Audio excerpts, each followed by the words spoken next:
ఇది మీ పాత నగ, ఇదిగో మీ కొత్త నగ. మీ పాత నగలిస్తే చాలు, దీనిపైన నయా పైసా ఇవ్వాల్సిన పనిలేదు. ఈ మ్యాజిక్ మీ లలితలో మాత్రమే. లలిత అడ్వాన్స్ ప్లాన్. తిరుమల తిరుపతి శ్రీ వెంకటేశ్వర స్వామి వారి ప్రసాదమైనటువంటి లడ్డూ తయారీలో ఉపయోగించేటువంటి ఆవు నెయ్యిలో జంతువుల యొక్క కొవ్వు కలిసిందని, అటువంటి జంతువుల యొక్క కొవ్వు అవశేషాలు ఉన్నటువంటి నేతితో తయారు చేసిన ప్రసాదాలని భక్తులకు పంచేశారని చెప్పని తప్పుడు ప్రచారం ద్వారా రాజకీయ లబ్ధి కోసం సాక్షాత్తు కలియుగ దైవమైనటువంటి శ్రీ వెంకటేశ్వర స్వామి వారి ఆలయ మహత్యాన్ని, తిరుమల తిరుపతి దేవస్థాన పవిత్రతను, తిరుమల తిరుపతి వెంకటేశ్వర స్వామి వారి నైవేద్యమైనటువంటి లడ్డూ ప్రసాదాన్ని కూడా దుర్మార్గంగా రాజకీయాలకి వాడుకుంటూ ఒక పవిత్ర దేవాలయాన్ని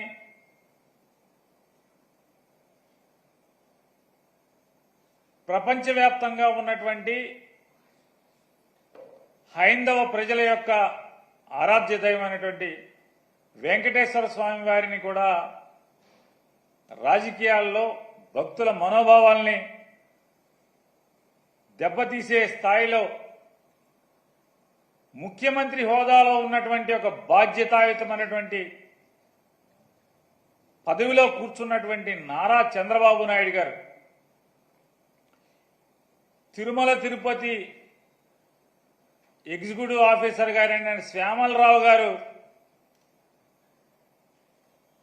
నెయ్యిలో లోపాలున్నటువంటి నెయ్యిని వెనక్కి తిప్పి పంపాము, మేము దాన్ని వాడలేదు, స్వీకరించలేదు అని, ప్రసాదానికి దాన్ని వాడకుండానే వెనక్కి తిప్పి పంపించాము అని చెప్పని,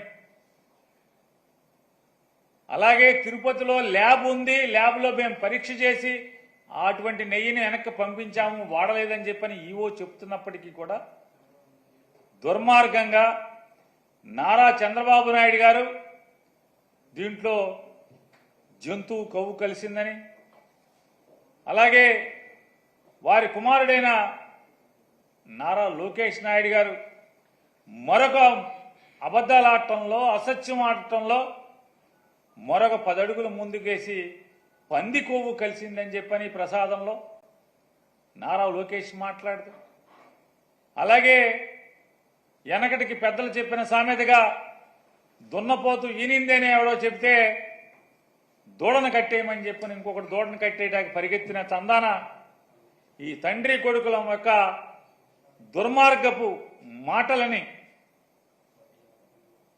దున్నపోతు ఈంతే దూడ కట్టేయడానికి ఎవడో పరిగెత్తినట్టుగా పవన్ కళ్యాణ్ గారు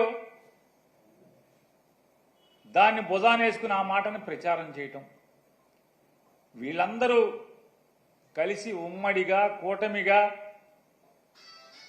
చేసినటువంటి ఈ కూటమి పాపాన్ని ప్రక్షాళన చేసేదానికి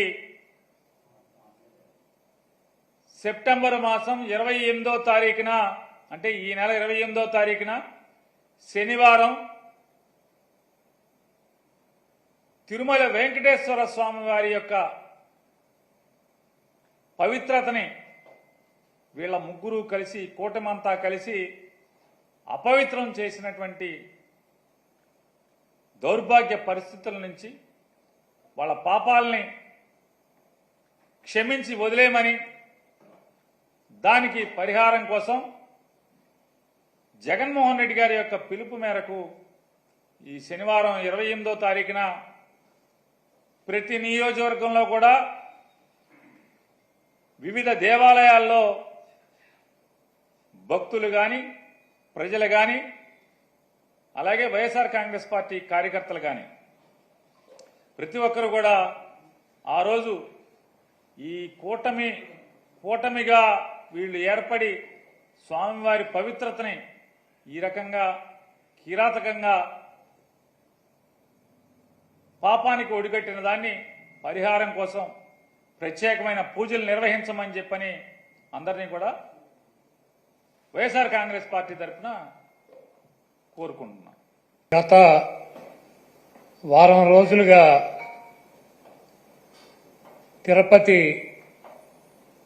వెంకటేశ్వర స్వామి వారి ఆలయ ప్రతిష్టని, స్వామివారి ప్రతిష్టని, ఈ రాష్ట్ర ప్రతిష్టని మంట కలపటానికి కలియుగ వెంకటేశ్వర స్వామిని రాజకీయాల్లోకి లాగి చంద్రబాబు రాజకీయ లబ్ధి పొందాలన్నటువంటి ప్రయత్నం ఆ దేవుడు క్షమించడు. గతంలో చంద్రబాబు నాయుడు ప్రభుత్వం 5 సార్లు ఉండగా సేమ్ మేమైతే ఎలా అయితే టెండర్లు పిలిచామో అదే రకంగా చంద్రబాబు నాయుడు కూడా టెండర్లు పిలిచి ఆ 5 సంవత్సరాల్లో 4 బిడ్డలుంటే 4 కంపెనీలకు 4 సార్లు ఇచ్చాడు. అయితే ఆయన ముఖ్యమంత్రిగా ఉండగా 14-15 సార్లు నెయ్యిలో క్వాలిటీ లేదని చెప్పి సర్టిఫికేట్లతో ఆ ట్యాంకర్లు వెనక్కి పంపడం జరిగింది. ఆ తర్వాత వైఎస్ఆర్ కాంగ్రెస్ ప్రభుత్వం వచ్చిన తర్వాత అక్కడ గతంలో ఏ రకంగా టెండర్లు పిలిచారో, ఏ రకంగా కేటాయింపులు చేశారో అదే రకంగా మా ప్రభుత్వం కూడా కేటాయింపులు చేసింది. 18 సార్లు జగన్మోహన్ రెడ్డి గారు ముఖ్యమంత్రిగా ఉండగా ఈ నెయ్యిలో క్వాలిటీ లేదని చెప్పి దాన్ని వెనక్కి పంపడం జరిగింది. ప్రతి వెహికల్ని తిరుమల తిరుపతి దేవస్థానానికి వచ్చేటువంటి ప్రతి దాన్ని కూడా ఇన్స్పెక్షన్ చేసి దాంట్లో లోపాలు ఉంటే దాన్ని వెనక్కి పంపించి అది వాళ్ళకి కావలసినట్టు ఉంటేనే అక్కడ దించుకునేటువంటి పరిస్థితి ఉంటుంది. ఇది గత ప్రభుత్వాలు గత 100 సంవత్సరాల నుంచి వచ్చేటువంటి ఆనవాయితీ. దాని ప్రకారమే చంద్రబాబు ముఖ్యమంత్రిగా ఉన్నా, జగన్మోహన్ రెడ్డి గారు ముఖ్యమంత్రిగా ఉన్నా, అంతకుముందు వేరే ముఖ్యమంత్రులు ఉన్నా కూడా ఈ క్వాలిటీ లేనటువంటి నెయ్యి కావచ్చు, ఇతర ఆహార పదార్థాలని రిజెక్ట్ చేసి వెనక్కి పంపినటువంటి సందర్భాలు కోకొల్లలు ఉన్నాయి. అదే విధానంగా చంద్రబాబు నాయుడు ముఖ్యమంత్రి అయిన తర్వాత 4వ తారీఖు జగన్మోహన్ రెడ్డి గారు జూన్ 4న ఆయన రాజీనామా చేశాడు ఈ రాష్ట్రానికి ముఖ్యమంత్రిగా. జూలై 17వ తారీఖు వరకు అనేక ఆహార తినుబండారాలు, ఆహారాన్ని సరఫరా చేసేటువంటి టెండర్లో తీసుకున్నటువంటి కాంట్రాక్టర్లో నెయ్యి సప్లై చేశారు, ఆహార పదార్థాలు సప్లై చేశారు. వాటిల్లో చంద్రబాబు ముఖ్యమంత్రిగా ఉండగా 17వ తారీఖున వచ్చినటువంటి ఒక ట్యాంకర్లో వాళ్ళకి కావాల్సినటువంటి మెజర్మెంట్స్లో లేదు నెయ్యి, కాబట్టి మేము దీన్ని రిజెక్ట్ చేస్తున్నాం అని చెప్పి దాన్ని వెనక పంపడం జరిగింది. ఆ నెయ్యిని వాడల గతంలో కూడా రిజెక్ట్ చేసి 18 సార్లు పంపించే ఎటువంటి నెయ్యిలు వస్తాయి.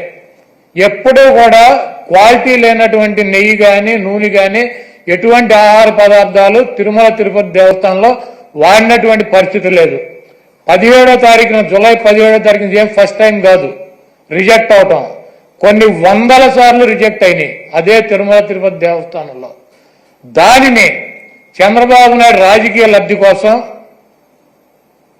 జంతువుల కొవ్వు కలిసింది, ఆ కొవ్వుతో లడ్డూలు తయారు చేశారు, వాటిని ప్రసాదాలుగా భక్తులకు ఇచ్చారు. ఈ దేశంలో ఉన్నటువంటి వెంకటేశ్వర స్వామి భక్తులు తిరుపతి వెళ్ళిన వాళ్ళు లేకపోతే ఎవరైనా నాబోటి వాళ్ళు వెళ్ళి లడ్డు తీసుకొచ్చి 10 మందికి పంచి పెడతారు. వీళ్ళంతా కూడా అపవిత్రమైనటువంటి ప్రసాదాన్ని తీసుకున్నారు.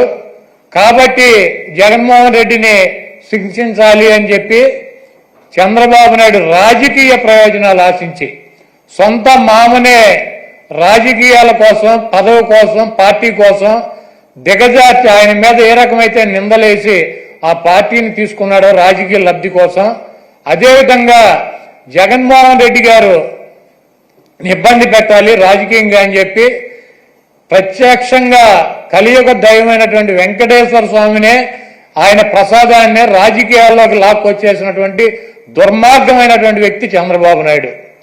ఈరోజు ఇటువంటి దుర్మార్గం చేసి ఆలయ ప్రతిష్టని, వెంకటేశ్వర స్వామి విశిష్టతని దెబ్బతీసినటువంటి ఈ చంద్రబాబు నాయుడు గారికి బుద్ధి రావాలని చెప్పి, దీనిలో ఎటువంటి తప్పు జరగలేదన్నది ప్రజలకి తెలవాలని చెప్పి 1కి 10 సార్లు చెబుతున్నాం. రోజు రోజుకి కొత్త పుంతలు తొంగే విధంగా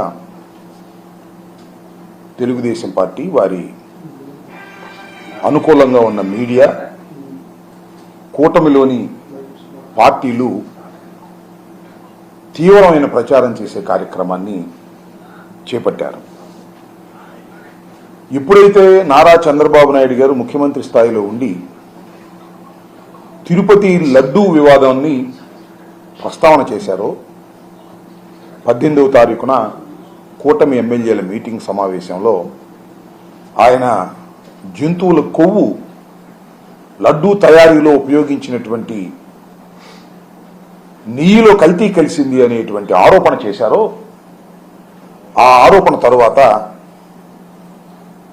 అందరూ ఒక్కసారి ఉలిక్కిపడి అనేక వ్యాఖ్యలు చేశారు. దేశవ్యాప్తంగా, రాష్ట్ర వ్యాప్తంగా తెలుగువారు ఎక్కడున్నా కూడా అందరూ కామన్గా చేసినటువంటి కామెంట్ ఏంటంటే, దీన్ని నిగ్గు తేల్చాలి.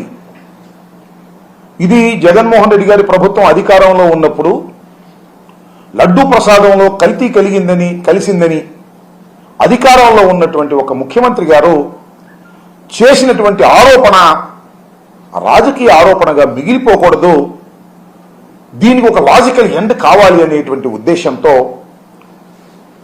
అనేక మంది దీని మీద ఎంక్వైరీకి డిమాండ్ చేశారు. కొంతమంది అయితే సిబిఐ ఎంక్వైరీ అన్నారు, కొన్ని పార్టీలు. కొందరైతే సిట్టింగ్ జడ్జి చేత విచారణ జరిపించాలన్నారు. కొందరైతే సిట్టింగ్ జడ్జి పర్యవేక్షణలో ఒక ప్రత్యేకమైన స్పెషల్ ఇన్వెస్టిగేషన్ టీమును వేసి వారి చేత విచారణ జరిపించాలి. ఇది పెద్ద ఆరోపణ, మతపరమైనటువంటి ఆరోపణ. భారతదేశంలో హిందూ మతానికి సంబంధించినటువంటి ఒక పవిత్రమైన దేవాలయంలో ఇలాంటివి తయారయ్యేదనేటువంటి ఆరోపణ చాలా భయంకరమైన ఆరోపణ. దీన్ని ఆ స్థాయిలో విచారణ జరిపి వాస్తవాలు నిగ్గు తేల్చి నిజమైతే ఆ దోషుల్ని శిక్షించాలి అనేటువంటి డిమాండ్ సర్వవ్యాపితంగా వినిపించింది.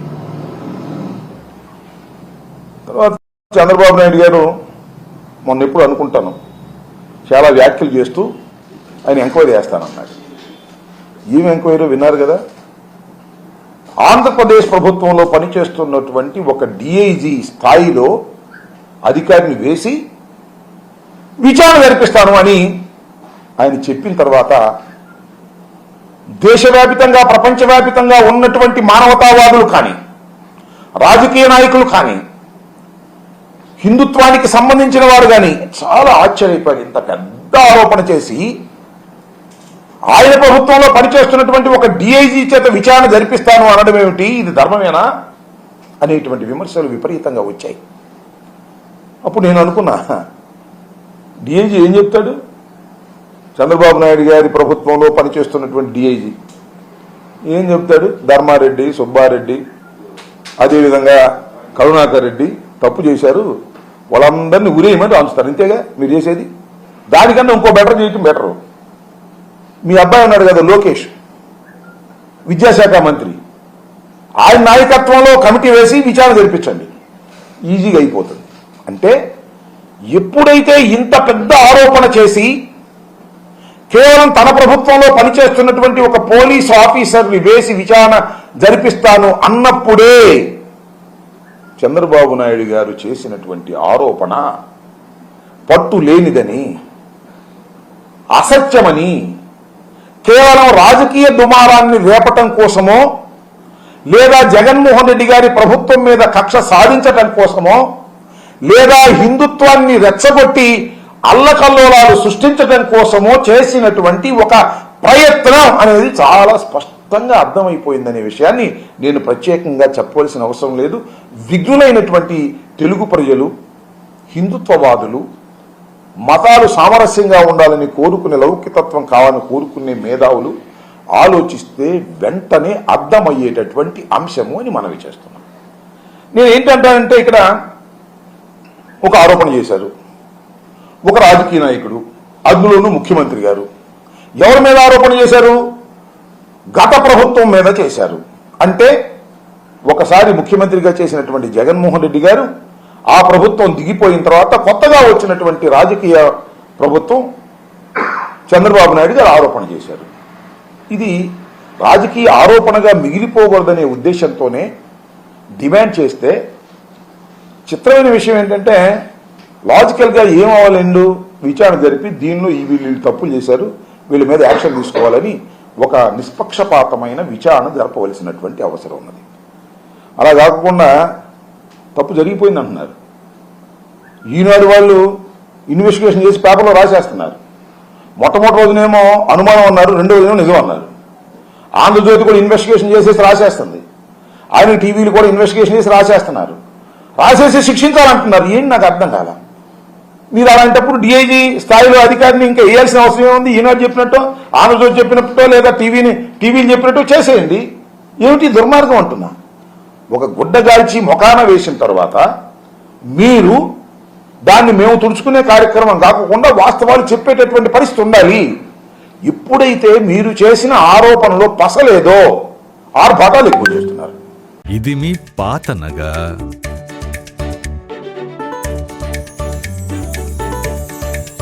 ఇదిగో మీ కొత్త నగ. పాత నగకు సమానమైన బరువుకు 5 నుంచి 11 నెలల్లో కొత్త డిజైన్ లో నగలు తీసుకోండి. మీ పాత నగలిస్తే చాలు, దీనిపైన నయా పైసా ఇవ్వాల్సిన పనిలేదు. ఈ మ్యాజిక్ మీ లలితలో మాత్రమే. లలిత అడ్వాన్స్ ప్లాన్.